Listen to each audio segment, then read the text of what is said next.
Terlihat, mem. Ya, baik. Jadi, sengaja saya memberi judul rencana pembelajaran paruh kedua karena benar-benar yang akan kita bicarakan adalah apa yang akan kita lakukan di setengah semester kedua ini. Sebelumnya, mungkin kita bisa melihat kembali apa yang sudah kita lakukan di paruh pertama, ya, the first half of the semester, ketika kita mulai perjalanan kita dalam kajian wacana. Ya, dimulai dengan general orientations yang ada misinformation, if you still remember. Sehingga akhirnya saya tidak bisa bertemu langsung, tetapi kemudian saya membagikan materi untuk general orientations. Jadi di sini tentang apa itu kajian wacana. Yang pertama adalah dari kerangka pragmatik karena irisan antara kajian wacana dan pragmatik ya atau wacana dengan pragmatik itu memang benar-benar intens ya, sangat terlihat. Jadi yang kemudian dilihat di sini adalah orientations dari pragmatic framework dan bagaimana peran wacana itu dalam komunikasi karena sebetulnya ketika kita memahami bahwa wacana itu adalah tentang form and function, maka form and functions yang dimaksudkan ini adalah form and functions in communications. Nah, kemudian saya meminta Anda untuk mulai bersiap ya dalam kajian wacana ini dengan menyiapkan perjalanan berupa bekal yang ada di dalam tas tas punggung Anda. Jadi backpacking ini jadi Anda punya tas punggung, Anda akan melakukan perjalanan apa saja yang perlu Anda siapkan. Nah, di situ kita mulai dengan klasifikasi diskurs. Anda berbicara tentang tipe-tipe wacana, kemudian bagaimana isi wacana itu disusun, sampai kemudian kalau Anda masih ingat analogi kita adalah sebuah bangunan, ya, maka di situ ada batu bata, kalau Anda masih ingat ada proposisi, kemudian proposisi itu adalah batu batanya, itu kita bahas di structured content, kemudian dilanjutkan dengan discourse connections yang menjadi cement, ya, yang menjadi perekat, ya. Kemudian ada konteks yang membungkus, dan ada variasi, jadi dekorasi dari rumah itu sendiri. Nah, dengan demikian, Anda saat ini dianggap sudah siap untuk melakukan perjalanan Anda karena bekal-bekal yang Anda miliki semuanya sudah ada di di tas punggung Anda, di dalam tas perbekalan Anda, itu sudah lengkap. Nah, ketika itu sudah lengkap, Anda siap melakukan perjalanan, Anda akan berjalan kemana? Nah, ini yang menjadi pertanyaan di paruh kedua. Nah, inilah yang akan Anda tuju dalam perjalanan di paruh kedua ini. Yang pertama adalah kita akan melihat special modes of communications. Sebenarnya ini bisa dikatakan modes, tetapi saya lebih cenderung mengatakan ini approach.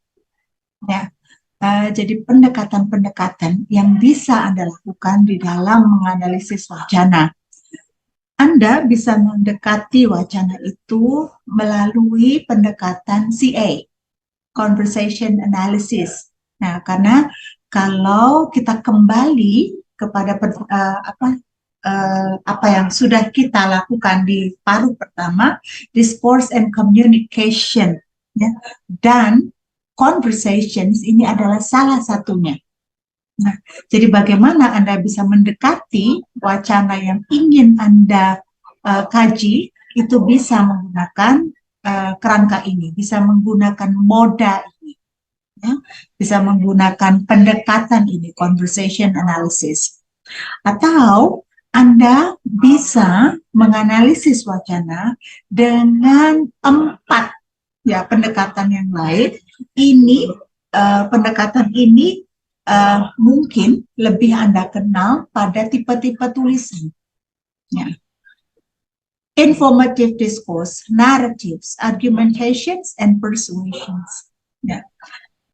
Anda mungkin lebih mengenal istilah-istilah ini ketika Anda mengkaitkan dengan teks. Nah, sekarang teks itu diperluas menjadi wacana dan ini tetap bisa digunakan sebagai pendekatannya. Bagaimana Anda ingin mengkaji wacana Anda, wacana itu lebih besar dari teks, tetapi Anda tetap bisa menggunakan kerangka ini, Anda tetap bisa menggunakan moda ini, Anda tetap bisa menggunakan pendekatan ini untuk mengkaji wacana itu. Informative discourse, narratives, argumentations, and persuasions. Ya. Jadi, nanti akan ada diskusi-diskusi yang dimulai dengan hasil membaca Anda. Ini semua adalah bab yang ada di dalam buku teks yang kita gunakan semester ini. Nah, kemudian dari sana kita bergerak kepada special interest. Sebenarnya ada 3 special interest. Yang pertama adalah discourse and cognition, yang kedua discourse and institutions, dan yang ketiga discourse and culture.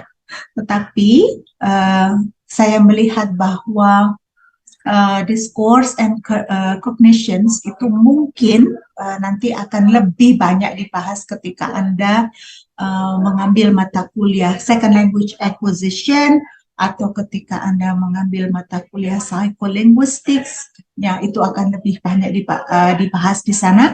Maka saya putuskan bahwa special interest mengkaitkan diskurs dengan disiplin yang lain, ya, itu melalui dengan 2 ini, discourse and institutions, ini mengkaitkan diskurs dengan media, dan discourse and culture.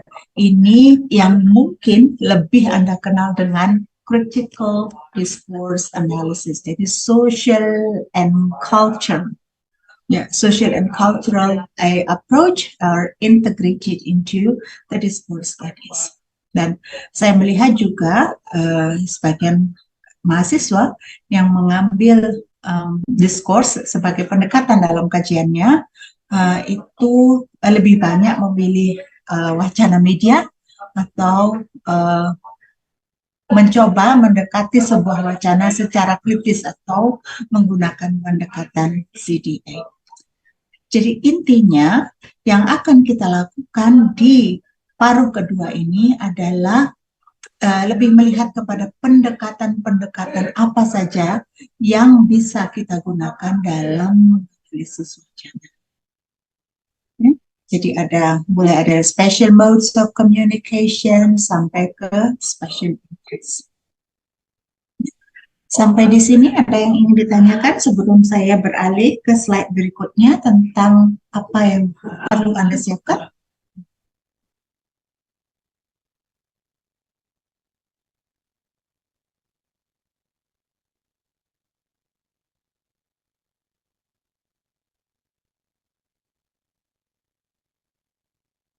Belum ada pertanyaan, Mem. Belum ada, masih terlalu bingung mungkin ya, jet lag. Oke, saya lanjutkan. Inilah tugas Anda. Jangan khawatir, tidak akan ada tugas individu, ya.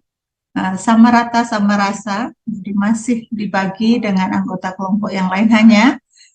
Kalau separuh pertama kemarin Anda terbagi menjadi 5 kelompok, kali ini jumlah kelompoknya sedikit lebih banyak menjadi 6.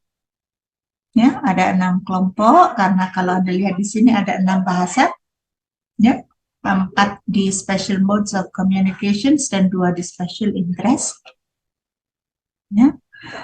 Dan tugas Anda yang pertama masih sama dengan yang sebelumnya, jadi pemaparan hasil membaca Anda. Ya. Tetapi kali ini akan ditambah dengan temuan Anda berupa 2 artikel dari jurnal bereputasi, bisa dari yang terindeks Sinta 1 atau 2 atau yang terindeks Fokus, ya, sesuai dengan topik yang dibicarakan. Jadi saya berikan contohnya sekaligus di sini bahwa misalnya kelompok yang mempersembahkan tentang conversation analysis, mereka akan mencari artikel berupa hasil penelitian atau tinjauan pustaka tentang conversation analysis. Nah, itu yang akan mereka sampaikan di dalam telaah setelah mempersembahkan hasil membacanya. Sehingga apa yang Anda baca itu kemudian Anda bisa melihat terapannya di dalam artikel yang Anda bahas. Jadi kalau di paruh pertama semester ini Anda hanya menjelaskan hasil membaca Anda saja, mungkin ada hasil-hasil penelitian, tetapi itu dari apa yang Anda baca juga bagian dari bab itu. Nah, kali ini Anda akan bekerja lebih mandiri karena Anda akan menemukan sendiri ya, artikel-artikel terkait dengan topik yang Anda bahas, dengan pendekatan yang Anda bahas. Nah, presentasi disampaikan dalam tentu saja dalam bentuk PowerPoint ya, dalam salin dia untuk pemaparan dan hasil bacaan dan telaah sekaligus salinan atau soft copy dari artikel tersebut. Ini yang perlu Anda persiapkan setiap minggunya terkait kelompok yang mendapatkan tugas untuk mempersembahkan hasil bacaan maupun artikel mereka dengan topik terkait. Baik, sila dicermati dulu 2 menit mungkin sambil kalau ada yang ingin ditanyakan.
Oke, cukup jelas atau masih membingungkan?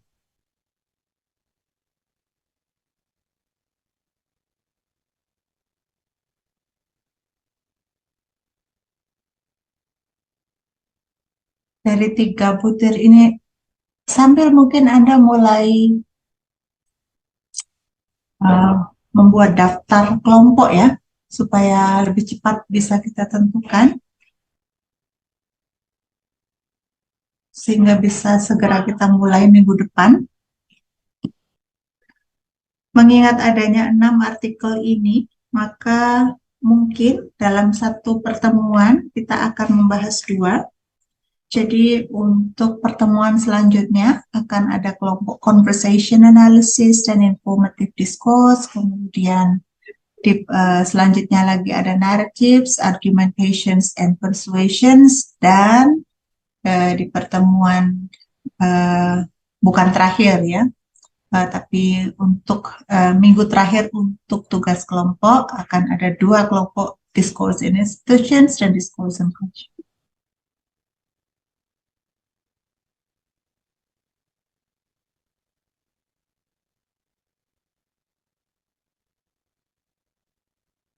Mem, saya izin bertanya.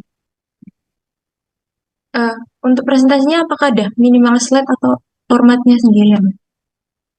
Hmm, Melihat pengalaman kemarin, kadang-kadang slide-nya itu banyak sekali ya. Mungkin perlu kita batasi. Saya akan memberikan waktu 15 sampai 20 menit untuk masing-masing kelompok.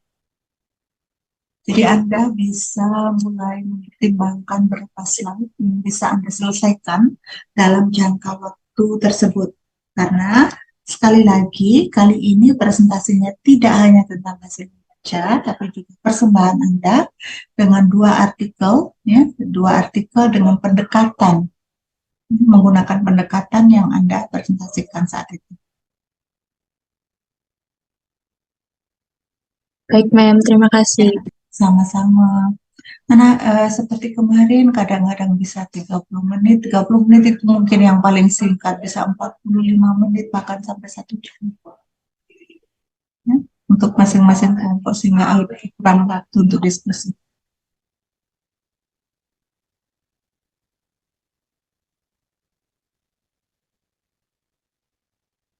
Baik, ada pertanyaan yang lain mungkin?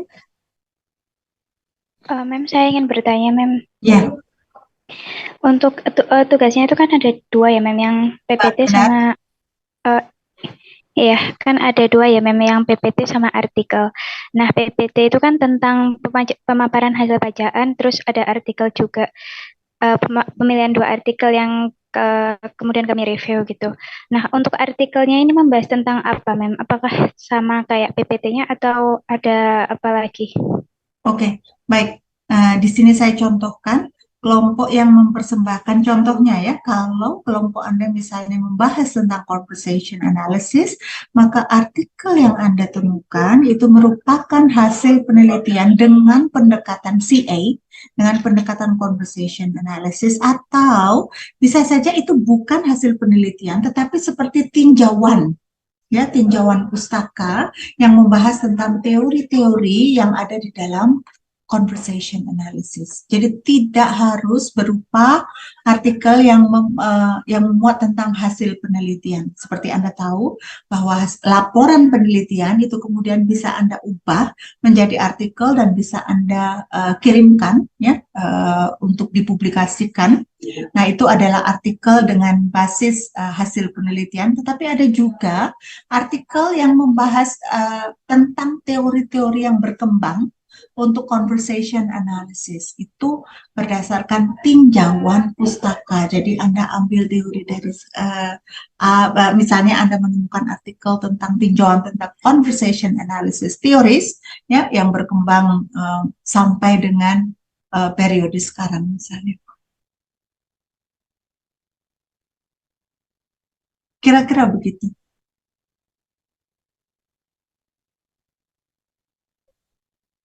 Dan supaya Anda belajar dari yang terbaik, maka saya memberikan syarat di sini bahwa artikel yang Anda temukan itu dari yang sudah terindeks Sinta 1 atau 2 atau terindeks Scopus. Jadi bereputasi nasional maupun internasional.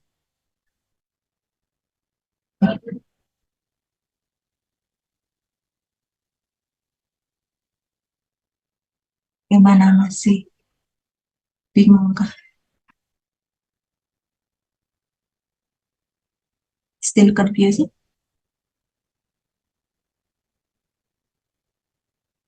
Yang informative discourse mereka juga akan menemukan ya artikel yang menggunakan informative discourse sebagai moodnya. Begitu juga dengan argumentations and persuasion. Kemudian untuk yang discourse and untuk yang discourse and institutions, Anda bisa menemukan artikel yang membahas tentang news discourse. Jadi wacana berita. Ya, salah satu contohnya ya. Nah, discourse and culture mungkin Anda bisa menampilkan kajian wacana dengan pendekatan CDA, Critical Discourse Analysis.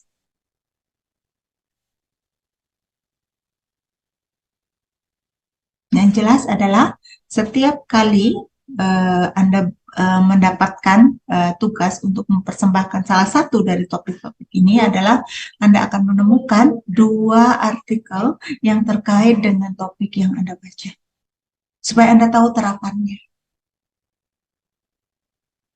Sehingga nantinya ini mungkin bisa menjadi bekal bagi Anda. Makanya saya minta di sini Anda juga menyerahkan salinannya, karena di akhir semester nanti ketika Anda mulai menyiapkan artikel Anda sendiri, mungkin ya kumpulan artikel-artikel yang sudah kita kita kumpulkan di paruh kedua ini itu bisa menjadi bekal referensi Anda.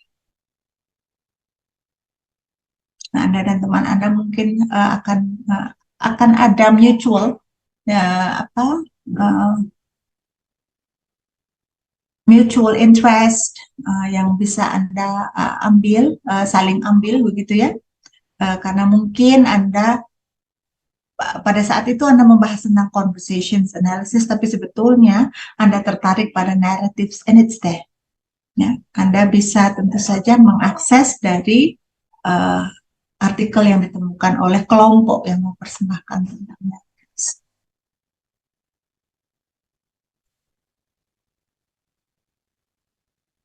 Oh, untuk UTS dan UAS, ya tentu saja individu. Kalau tugas saja gotong royong, kalau ujian sendiri-sendiri. You start being selfish while in the exam. Ya, kalau exam semua egois ya, selfish. Pikir diri sendiri-sendiri. Tapi bukan berarti Anda tidak bisa saling bantu saatnya ya sekarang. Anda bisa saling bantu.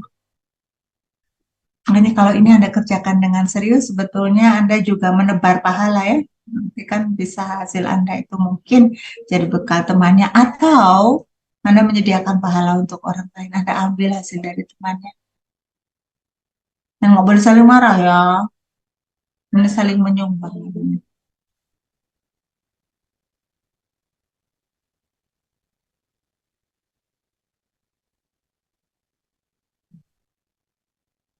Baik. Ada pertanyaan lain?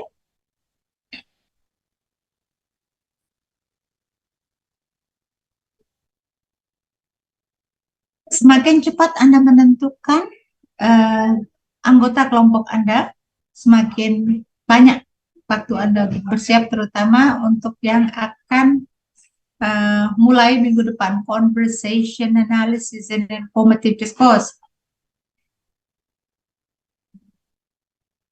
Boleh bongkar pasang dari yang lalu.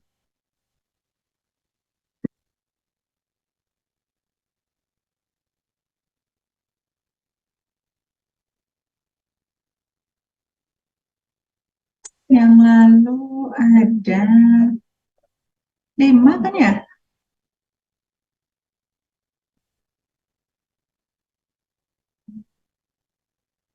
Ya, ada 5 dulu.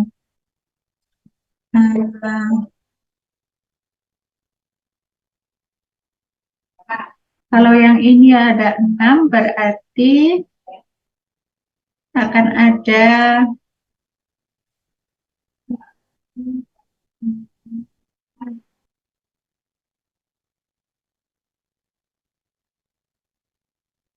1 atau 2 kelompok dengan 4 anggota.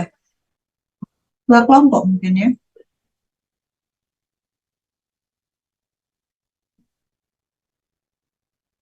Ada 20 ya di kelas ini, 12 and 12. Ya, benar. Ada ada 4 kelompok. Each will have 3 members, ya, 3 orang, dan ada will be 2 groups, anggotanya 4 orang. So when we add up, it's 20 altogether, 20. Ya, benar ya? 19. Hmm. 3, 7, 11.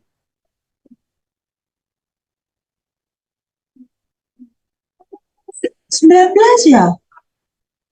11, ma'am. No, 20. So how come there are 21 members on our Telegram groups? Excluding me, kan harusnya 20 ya? Who is the other one?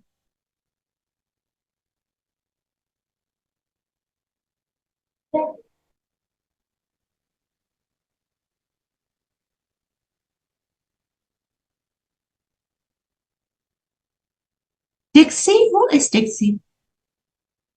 Grup Ilham ada 2. Saya, ma'am. Okay, you're Dixie. Terus ada nama dengan Chinese character? Grup Ilham ada 2. Gitu, ma'am. Ada 2 kontak. Oh, I see. Okay. So that should be 19 ya? Iya. Okay, berarti 5 groups consist of 3, only 1 group consists of 4. Ada 5 grup dengan 3 anggota masing-masing dan hanya 1 grup dengan 4. Ada 4 anggota.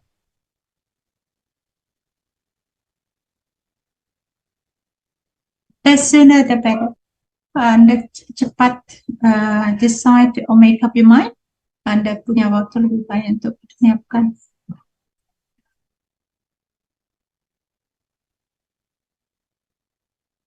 Okay, and I'll put this on. Sementara lalu lintas untuk informasi kita gunakan Telegram dulu ya, karena untuk our e-learning platform masih belum stable ya. Jadi nanti kalau saya letakkan di sana tiba-tiba tidak bisa dibuka, nanti Anda kebingungan. So I'll just put this on our Telegram group ya.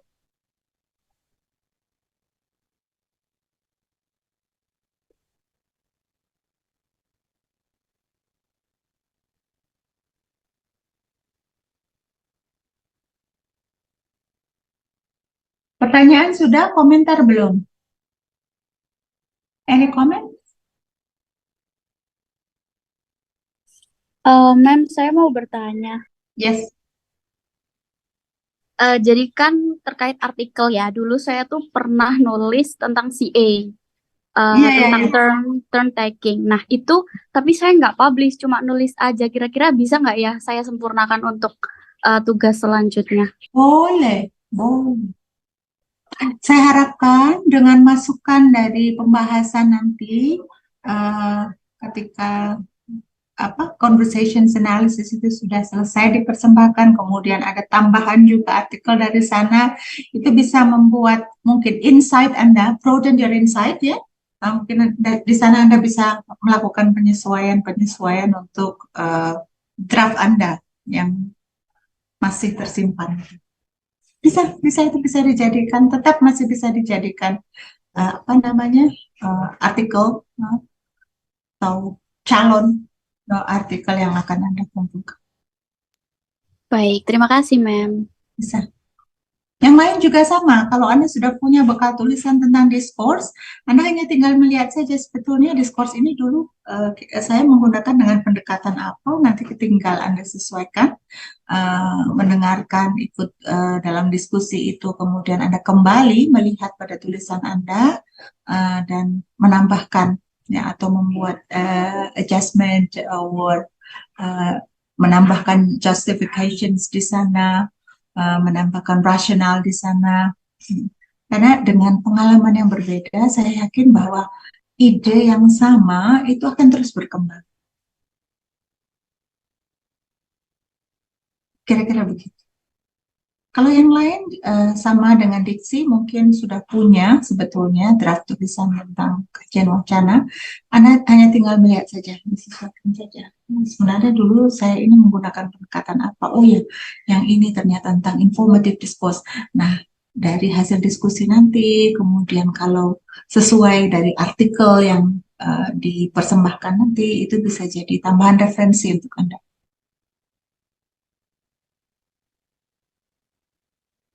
Kira-kira begitu.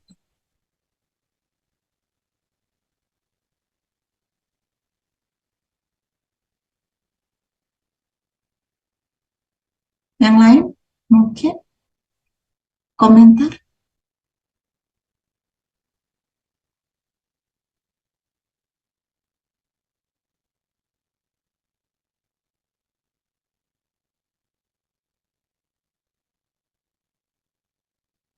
Komentarnya jangan yang klise ya. Aduh, kok tambah berat.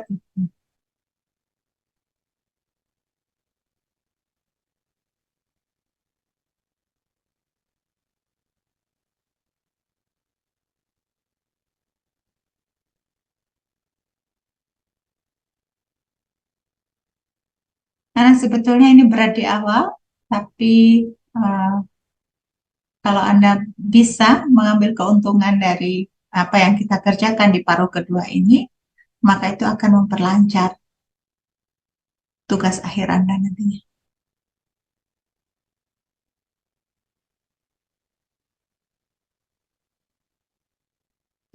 Ini kelihatannya sudah sibuk pilih-pilih teman ini. Ya, mengatur strategi. Oke. Nah, ini sudah saling chat privately. Saya dengan kamu ya. Betulkah? Sudah mulai gerilya.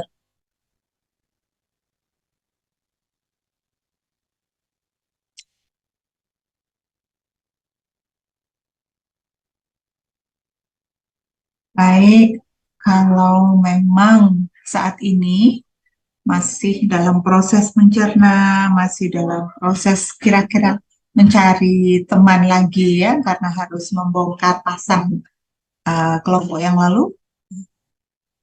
Take your time. Ya. Kalau masih ada pertanyaan susulan, kita masih bisa menggunakan Telegram sebagai medium of communications ya, karena bisa post pertanyaan di sana. Nah, dan saya akan memuat salin dia saya sore ini di uh, grup kita ya, supaya nanti Anda bisa mencermati lagi. Oke ya? Baik. Terima kasih sudah berusaha menghadiri kelas sore ini. Hanya satu orang rasanya yang tidak hadir ya. Masih ya, satu orang saja. Mungkin nanti bisa disampaikan atau yang tidak hadir akan segera tahu apa yang harus dilakukan ketika membaca apa yang saya buat sore ini. Baik. Sekali lagi terima kasih. Selamat memilih-milih anggota partai. Memilih teman. Tahu-tahu pemilu. Sekarang bukan teman anggota partai. Baik. Sila take your time. Ya, kemudian Anda bisa bisa melihat kembali ya. Slide saya sore ini untuk dipelajari dan didiskusikan dengan temannya. Begitu Anda selesai mengirimkan list all the 6 groups ya, saya akan segera menentukan siapa yang akan mulai presentasi pada pertemuan mendatang. Baik, masih belum terlambat untuk menikmati kopi sore. Sila. Ya, sambil ngobrol, yang ngobrol virtual maksudnya. Tapi yang jelas kalau saya kopinya tidak virtual. Ngobrolnya boleh virtual. Kopi virtual saya kurang suka. Ya. Dan gorengan, udah lihat ya. Untuk memulai tugas yang lebih berat, Anda harus mulai dengan mood yang lebih gembira. Ya, baik. Terima kasih. Saya harap Anda bisa cepat-cepat memilih ya, supaya Anda lebih punya banyak waktu untuk. Sampai jumpa minggu depan. Selamat sore semuanya.